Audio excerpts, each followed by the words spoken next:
Hello, Brett Wild here. Well, I have a confession to make. Until just recently, the concept of RNAV, or area navigation as they call it, had always been a bit of a mystery to me, so I decided to take a little time off and study it.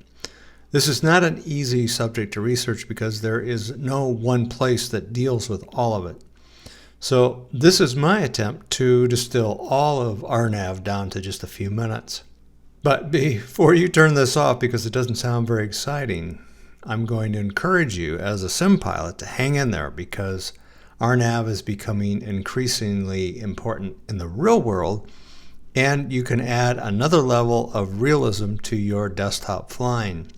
So I'll take a few minutes to explain some of the basic concepts of RNAV, and then we'll do some flying. And if I miss anything along the way, please comment below.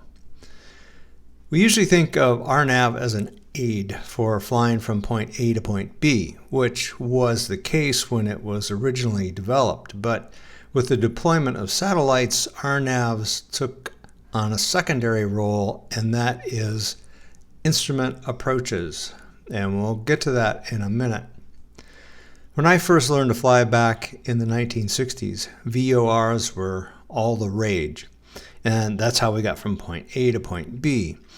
But the downside of VOR navigation is that you can't fly in a straight line. You have this dogleg, which means longer en route times and more fuel burned.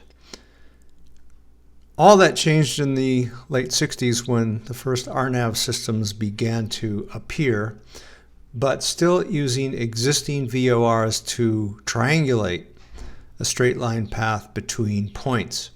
But it did revolutionize navigation. Here's an old chart that I found that shows both the VOR and the RNAV path on the same chart. I don't know if it was comparing it or what.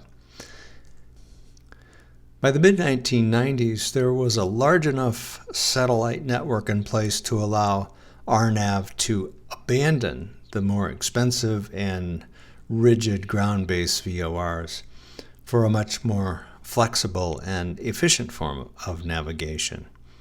Routes could be plotted anywhere without having to rely on VORs. Now here's an example of a star that's going into San Francisco using area navigation. If you zoom in, you can see two things. One, it gets a designation of T in the blue box as opposed to V or Q or J, and fixes are depicted as 4-point stars. But RNAV is not limited to stars. Here's an example of a SID departing out of San Francisco. Eventually, these same satellites would also be used to create a whole new series of IFR or instrument approaches that don't rely on ground-based ILS systems, but on newly found GPS coordinates. So we have the introduction of the RNAV approach. Before all this, pilots found their way back to Earth with approaches that have been around for a long time. Even the ILS has been around since the 1930s. So the RNAV approach is relatively new. So what are the basics of an RNAV approach? GPS coordinates form the basis of an RNAV approach, and they have the same types of names as any fix that you would find on a chart. And you'd also see IAF and IF and FAF monikers that you would find on ILS charts. The hurdle to get over when learning about RNAV approaches are all the variations. Things start to look like a Scrabble board. So we'll sort these out, moving from the most basic, the RNAV, to the most accurate, the LPV. Two things to remember. RNAV approaches are in most all cases considered non-precision. And also, they do not currently support auto landing systems in today's aircraft. You still need the venerable ILS for that. But I digress. Let's start with the LNAV, which only provides lateral guidance, and even then, not all that precise. Notice how the needle in the horizontal indicator remains the same no matter how close you get to the runway or how far off you are. You just know that you're off. The LP approach, or localizer precision, presents a more sensitive indicator as you get closer, much like flying towards a VOR where the needle on your OBS becomes more active as you close in on the VOR. Finally, we get to vertical guidance, or the VNAV and LPV, where you get both the lateral and the vertical. Interestingly, I have never found an LNAV approach in X-plane that doesn't also have VNAV, which is not really right, because not all LNAV approaches in the US have VNAV. So if you can find one in X-plane, please let me know in the comments below. Well, there's even more than just straight-on RNAV approaches. The ability of RNAV allows for two other unusual variations, the LDA, or localizer type directional aid, and the RNP, which we're going to spend some time on, required navigation performance. Both of the latter are useful for situations where the topography, like mountains or obstacles, or close parallel runways, prohibit the typical straight-in instrument approach. So let's take a look at both of these. Here is the LDA approach into Roanoke, Virginia, that we'll shoot in a few minutes in the sim. Note that the runway heading is 60 degrees. The true runway heading is actually 58. And our approach has a bearing of 72. That's a full 14 degrees offset. Then we will shoot two RNP approaches, one into Washington National, where we fly along the Potomac to avoid the Capitol and any unwanted visitors. Next, we'll fly the RNP 13 right approach into Palm Springs, California. The RNP requires more sophisticated equipment and training and monitoring, and you need permission. The RNP allows circuitous approaches through mountain passes and the difficult topography that we see in this chart. RNPs can also save a lot of time and fuel. Note the difference in the ILS approach versus the RNP approach into Buffalo, New York. I've superimposed one over the other in this last slide. A flight coming from the southwest can save lots of resources by choosing the RNP over the ILS, which would require a little longer flight time and setup. And finally, one last slide that shows RNP technology that is used in en route navigation, particularly in oceanic routes. I know I've covered a lot very quickly, but I've compiled a chart for you that you can download for your own reference. All right, enough talking. Let's check these out in the sim. Okay, I lied. I said I couldn't find an LNAV approach in X-plane that didn't have vertical guidance, but I found one. It's here in Paso Robles, Central California. It's a straight LNAV approach, and the only thing I get is some visual vertical guidance. There's an aid, and so you'll see how that plays out in a minute, but you can look at down in the minimums and see it's only LNAV. We also want to be at 5,100 feet when we intercept the initial approach fix up pure. All right, here we are in the King Air, and we were set up originally at 5,100 feet, but I have dialed it down to 3,700 feet, which is our first fix after we begin our approach. and descent into Paso Robles. That fix is called a bood, and it's at 3,700 feet. So this is all seat of the pants. In other words, the autopilot will not follow any vertical guidance. It will only follow horizontal guidance. So I just have to take a guess at what my rate of descent has to be in order to hit all the milestones as we go down the glide path. So once we cross over that initial approach fix, I'll begin the descent, and I'm just going to take a stab at it and just call 1,000 feet per minute. By the way, this is the King Air from Coronado, the C90 CTX, which I really like, very stable, and it's got the Proline avionics in it. I refuse to buy anything with a Garmin. All right, here we go, making our turn, beginning our approach, and I'll click vertical speed and dial in 1,000 feet per minute for our initial descent. We have 4 minutes, or I'm sorry, we have 4 miles to a bood, 4 miles to descend to our target of 3,700.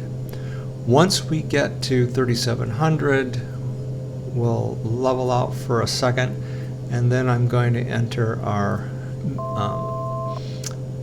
decision height of 1,400 feet. And at that point, you'll see our vertical indicator show a little star, and the star is doing nothing but indicating where that glide path is. It's up to me to follow it by gauging my descent. So I will just use the vertical descent wheel. Notice I've just dialed it down to 1,400.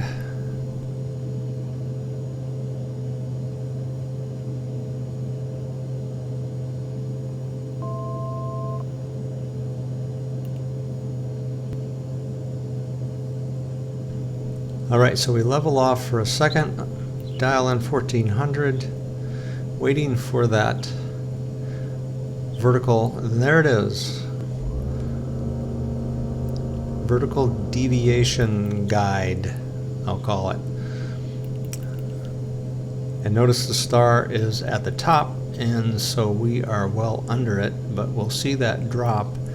And I do want to anticipate it getting to the center by beginning my descent before it gets there. I want to try to stay ahead of the game here because it's going to get busier as we get closer. Watching my speed.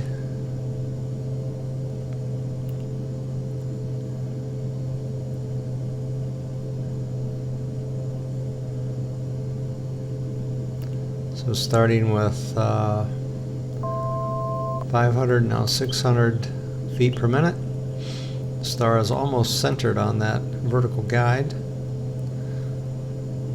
Picked up a little speed, so I want to watch that as well.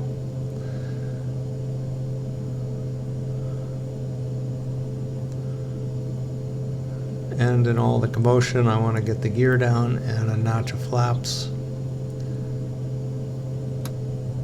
So again, I'm just playing with that wheel. Now it's minus 80 or 800. Now it's 900. So we're a little over it. I'd rather be over it, especially when I'm flying over these hills.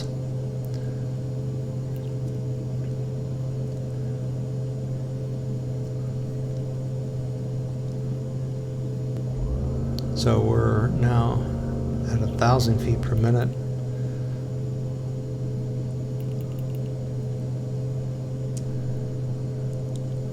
So what happens when you put the flaps down, all of it, that plane just balloons. So I've got to make up for that.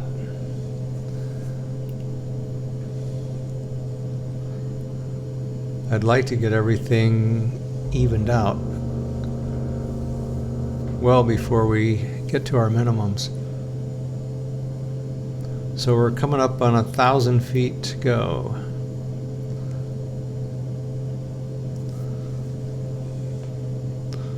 Still above where I want to be.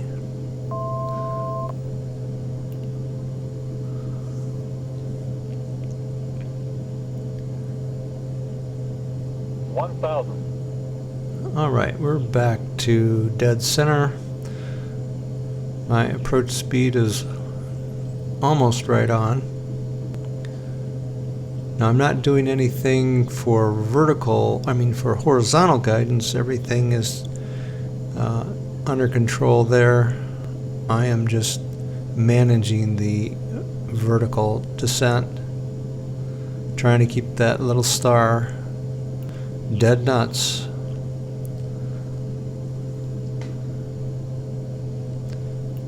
Typically, a descent is going to be about 500 feet per minute, so we're doing pretty good here.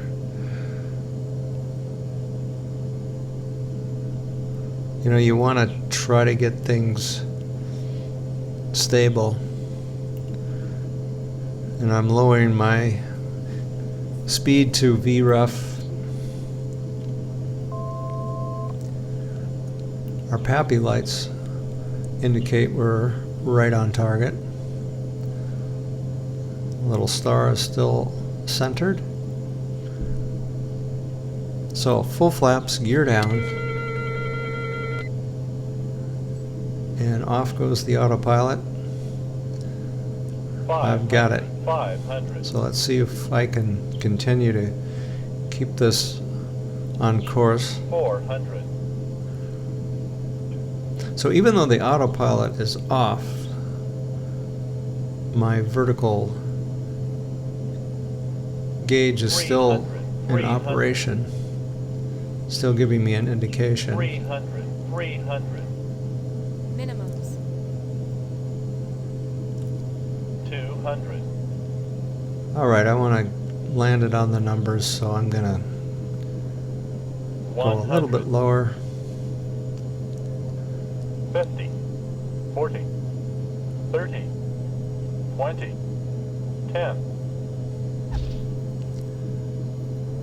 And there we go. So off to our next approach, and that will be San Francisco.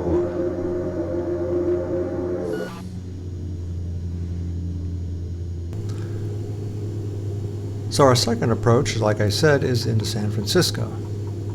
KSFO, it's an RNAV GPS Z into runway 28 right. And we are starting at the lower portion of the chart, crossing over Eddy. You can see it in the FMS on the left, and you can see it at the bottom of this inset. So we will begin descending down to Sidby, 4,000 feet. So we're flying from our initial approach fix to the immediate fix, and this is the point where that initial approach ends and the approach towards the final approach fix begins. It is usually less than a 90-degree turn, usually a shallow turn. But you can see in this chart we've got 3 different initial approach fixes. This is the Coronado King Air C90 GTX.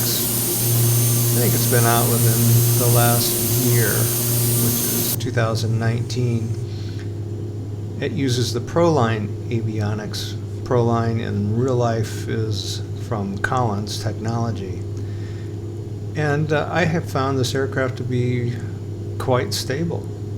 So we are now crossing Sidby and headed towards Sepin, continuing our descent down to 3,000 feet. And at that point we'll begin our turn towards the runway. Now I have set up instrument conditions here, very low ceiling. And by the way, these are clouds from X-Plane. I used to use SkyMax, but SkyMax clouds are not compatible with the new metal graphics that I'm using on my Mac. I really like the metal option because I've picked up about 10 frames per second and there's no stuttering. So you can see on our HSI that we are coming up on, I don't know if we want to call this a PDF. I don't know what they call it in the Pro line. Anyway, you can see that we are approaching nicely from Sidby to Seppen. And now we begin our turn toward Exmouth, which is our final approach fix. And you can see the little star, which represents an RNAV approach, beginning to drop.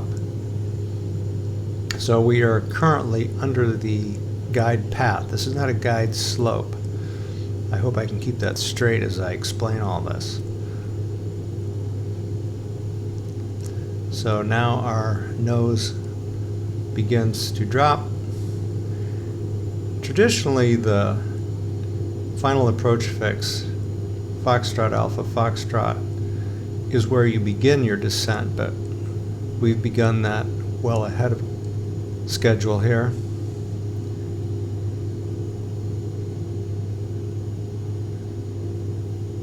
We're at about 180 knots and 2,500. we'll begin to slow down.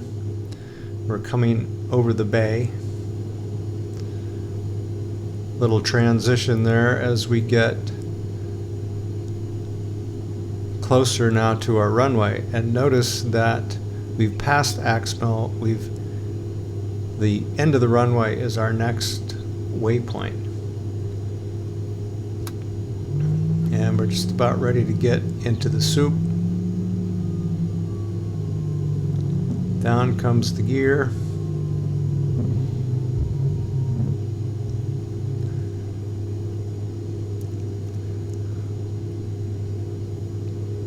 So if you look at our vertical guidance on our, let's call it a PFD,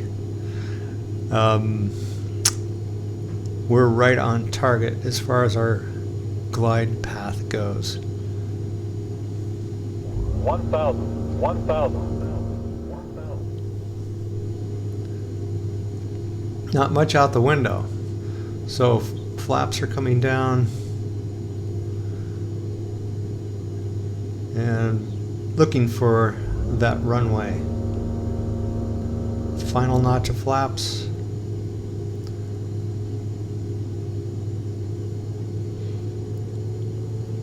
A little slow. I should be about 110 knots for our VRUF. The speed you want to come over the fence with. 400. So I got a little sloppy there.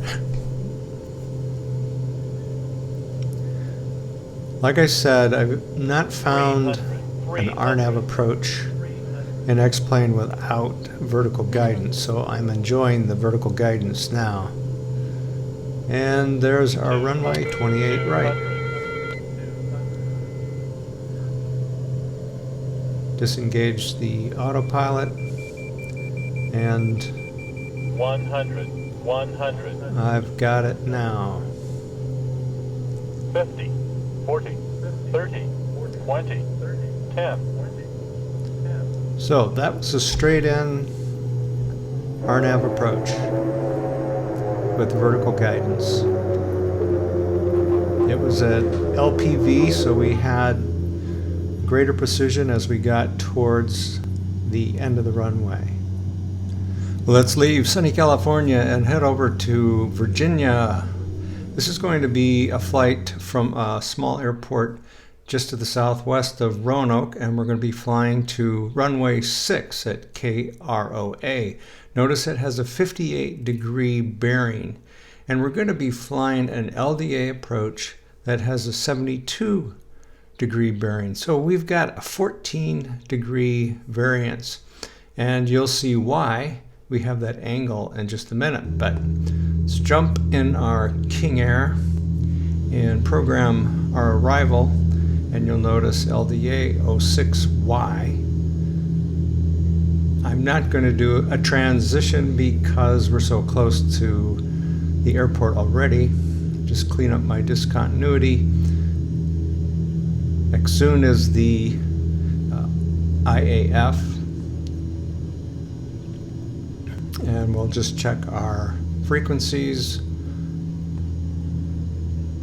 111.1, make sure we're on FMS mode on our PFD.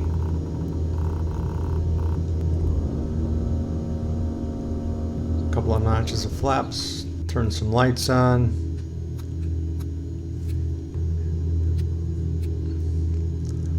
And we're ready to roll. Release those brakes.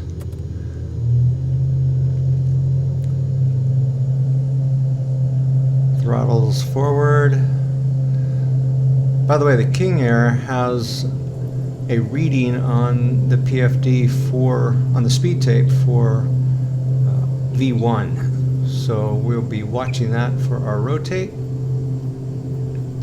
There it is. Positive rate. Gear up. We'll fly to the end of the runway before we make any turns. And the lower portion of our PFD, yes, flaps, I know, shows our route line. So we'll turn towards that.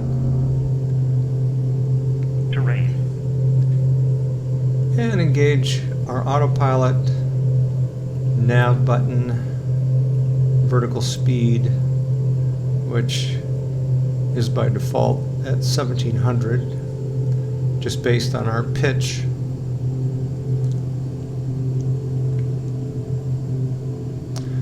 All right, I spared you some flight time there, and we're approaching our IAF. We just have a couple of miles, so what I'm going to do is use the heading on our autopilot to get us to our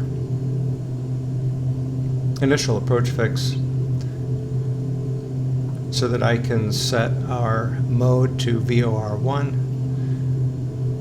Frequency again for that is 111.1. Notice it's heading, and now it's approach, localizer 1.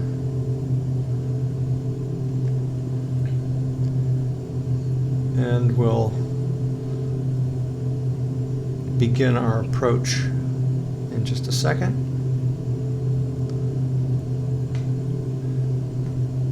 So you can see in the inset where we're at. And here's our turn. We're flying through this little valley.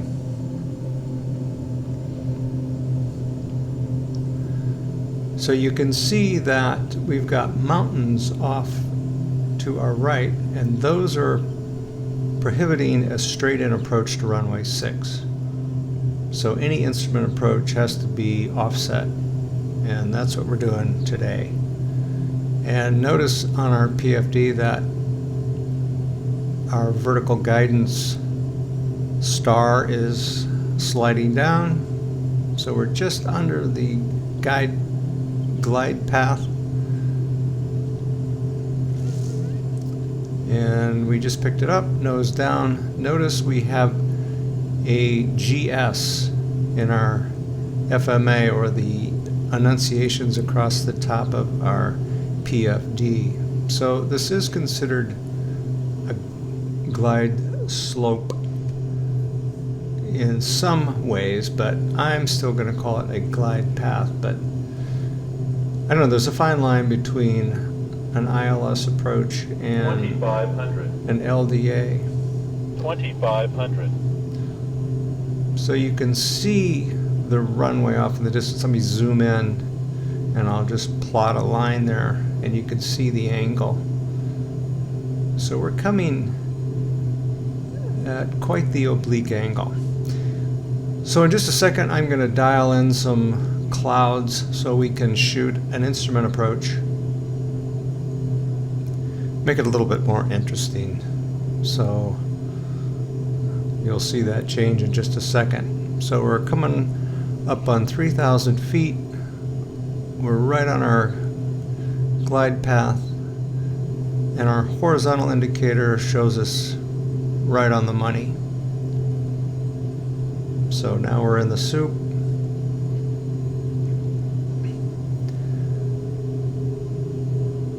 All right, we're at our outer marker, so gear down.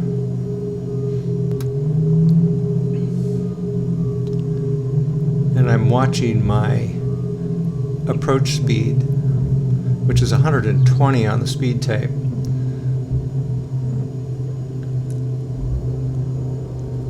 And a notch of flaps.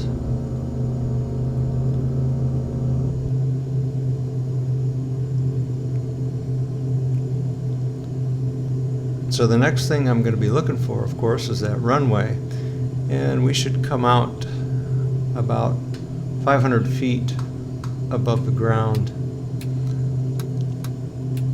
Our decision height is 400 something. I forget the exact number. So I haven't touched a thing except press a couple of buttons. The plane is being guided both vertically and horizontally by the autopilot 1,000. following this LDA approach. 1,000. Just double check, make sure I've got the right fixes there. I know it's a little late to check now, but better late than never. So you can see in our PFD we're getting real close. So we're down to about 650 feet above the ground, and I'm looking to break out. It looks like we're just below 500. the deck. 500. So that's the autopilot off. Final notch of flaps. You can see the rabbit for the runway. 400. 400. So you're required to make 300. a turn 300. at the end of that approach. 200. Minimums. Oops, a little low and slow here. 100. 100. 100. 100. Do a little tree trimming here. 50. 40. 30. 50. 40. 10. 30. 20. 10. And reverse prop and bring this to a stop before we head on to our next approach, an RNP. So north of our last approach, we have Washington, D.C. We're going to be shooting an RNP into Washington National, and you can see we're going to pick up Fergie, which is our initial approach fix, and then fly the circuitous snake-like route over the Potomac. And you can see in the inset how we curve along and just run to the west, southwest of the restricted area, which is over the Capitol, the White House, and so on. View to the west. I've got speed brakes applied, slowing down a little bit. So you can see we're in a different airplane. We're in the Zibo 737. And we will continue VFR until we get just past the Washington Monument. Then we're going to dial in some clouds and make this instrument approach. So right now, just curving along over the Potomac. I am not touching anything. This is all control is vertical and horizontal. I'm not doing a thing.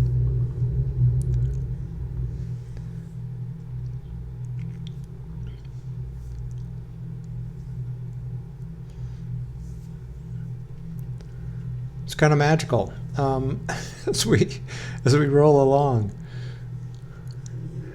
You know, I'm just so used to straight in approaches. So the RMP changes all that.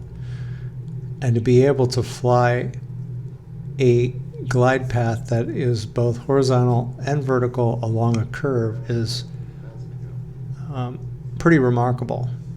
Now it requires a lot of extra equipment, like I mentioned, and cooperation from the ground, and you do need permission to shoot one of these. So you can see the Washington Monument just off the left of the nose, and you'll be able to look down the mall.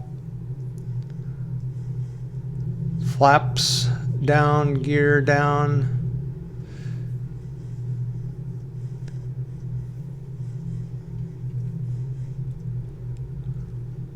They've done a nice job modeling the Capitol. This is just default X-plane. Jefferson Monument Memorial. All right, here's some clouds, and I've put the ceiling pretty low. And the thing is, when we come out from under the ceiling, we will need to spot the airport, the runway, just off to our right, and begin making a turn immediately so we can get lined up.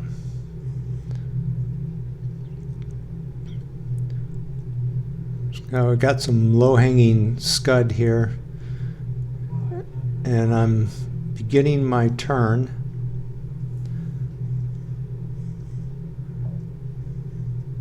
Get lined up with the runway. This is 19. And I've killed the autopilot and the auto thrust.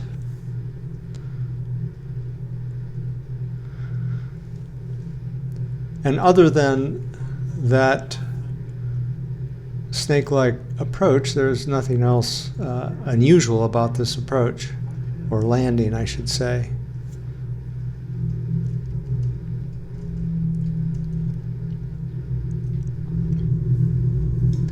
So that is our first RNP approach. The next one, and the last one we're going to do in this video, is going to be in Palm Springs, California. So we'll leave gloomy Washington and head over to Palm Springs in Southern California.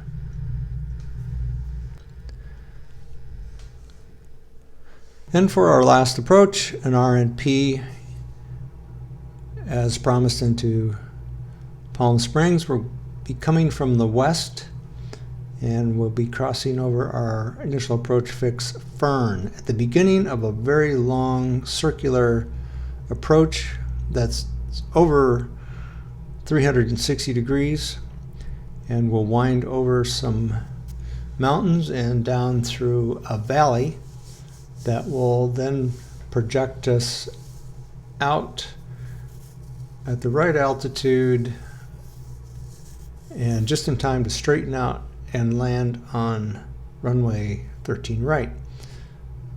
So I'm gonna kind of rush through a couple of these because it is a long approach, but just show you some of the salient points. So back in the Zebo, by the way, and Palm Springs off to the right. I'm going to stop here just for a second and project a line that would be an ILS approach, and you can see that we have a set of mountains probably 11,000 feet high, and then a smaller range just to the east of that. So all this would make an instrument approach into, or an ILS approach into Palm Springs impossible. And on we go. So again, we're going to be winding over some mountains and then drop down into a valley. So I've sped us up and we're approaching Hopely, which is on the eastern side of our approach. So we will have covered about 180 degrees of this circle or oval. You can see it there on the inset.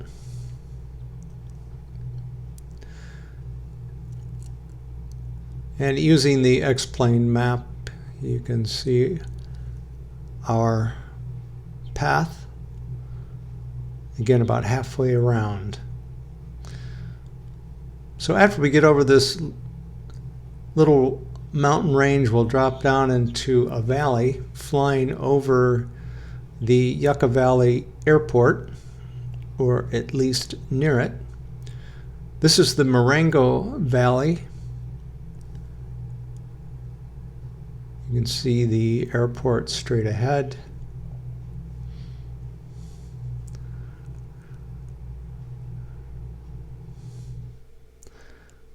A view from the airport. That's us. So you can see the valley that I'm talking about. Mountains on both sides. So once we get through this valley, it will end up at a point where we can begin turning east and getting lined up with the runway. I should say the FMS will be doing this for us.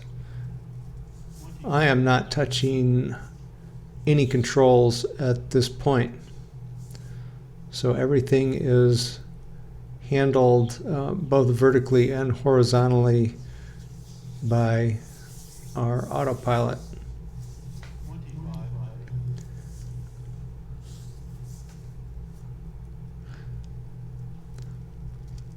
That's quite a mountain in front of us. That's about 10,000 feet. And there's a wonderful tram ride that takes you up to the top. There's a lodge up there. You can go up and have lunch. And there's snow up there almost year round.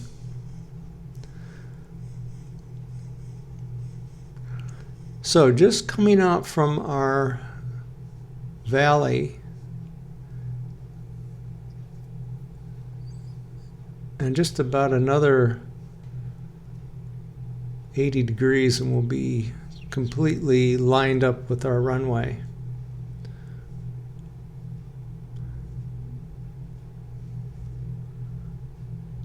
There is a dotted line on our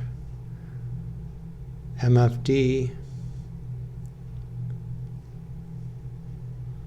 that is projecting out from the runway heading. So we'll be intercepting that in just a second. So LA is off the right side of the airplane about 2 hours by car. Again, you can see that dotted line coming off the runway. So we're just about ready to intercept it. We're almost lined up with the runway. Okay, sped things up there a little bit. We're now almost straightened out. I'm going to spare you the clouds this time. Just shoot a straight visual approach.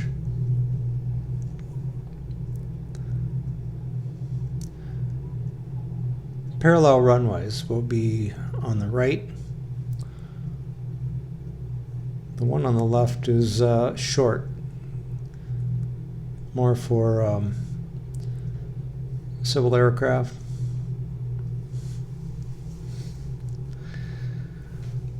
It's interesting, they have PAPI lights on the short runway and VASI lights on the long runway. VASI are the older model where they're stacked, and PAPI are horizontal. But in both cases, we've got red and white. And if you look at our PFD, you can see the magenta diamonds are centered both horizontally and vertically, so we're in good shape. Gears down, full flaps, and I've killed our guidance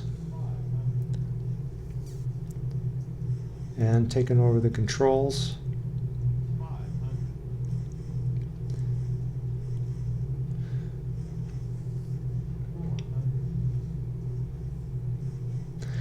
So you can see the advantage of an RNP approach into an airport like this, where you don't get the advantage of an ILS, but you can still get some pretty low minimums using a precision approach like this. And I use precision in quotation marks. That's a long apron.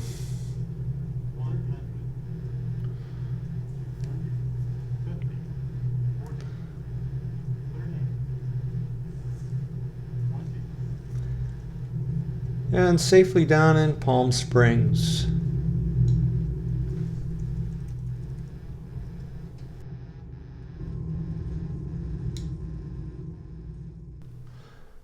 So before I leave you, I just want to review what we've done. We started out with a straight up RNAV approach with just horizontal guidance. We did get that vertical indicator that we followed manually. Then the more sophisticated LNAV, VNAV, LPV approach into San Francisco. Then our LDA or offset approach into Roanoke to get around those mountains. And next up was our first RNP approach along the Potomac down into Washington National. And finally, the one we just flew, which was the very interesting RNP into Palm Springs. So we covered a lot of ground, so to speak. We did it quickly, so you might want to go back and review. You've got that chart that you can download and take a look at, but there's nothing like trying it yourself. So I hope you will add some of these approaches to your repertoire. In the future, I'd like to dedicate a video to one of these approaches, or maybe do 2 videos and really do it in a detailed way, really unpack it. So until then, happy flying.